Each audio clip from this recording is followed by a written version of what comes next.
É comum hoje em dia as pessoas usarem o termo hipergraça. O hiper, obviamente, estão tentando falar de uma ampliação, de um aumento. Eu sei que a intenção é boa no sentido de tentar comunicar que começou a haver exageros na aplicação. Mas eu, particularmente, não gosto muito do termo porque eu gosto de a graça já é hiper. A verdadeira graça de Deus é algo extraordinário. Já é infinita, né? Exatamente. Então, assim, é algo poderoso.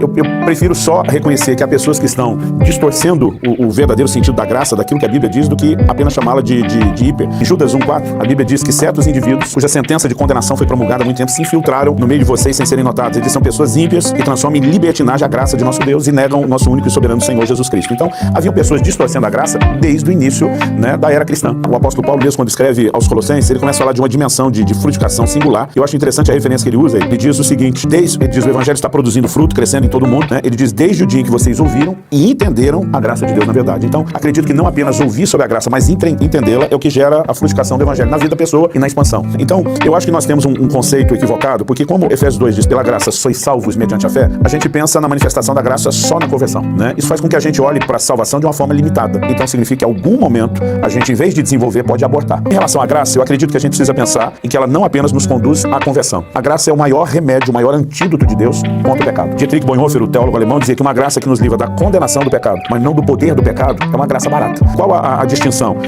Na conversão, essa experiência passada, a parte que aconteceu da salvação, nós somos libertos da condenação do pecado. Romanos 8:1 diz, já não há mais condenação para os que estão em Cristo Jesus. Segundo aos Coríntios 5:17, se alguém está em Cristo, nova criatura é, as coisas velhas já passaram, mas a gente chegou com o pecado já praticado, já cometido. Então a graça removeu aquilo que já tinha nos vencido, tirou a nossa culpa, nos justificou, inocentou.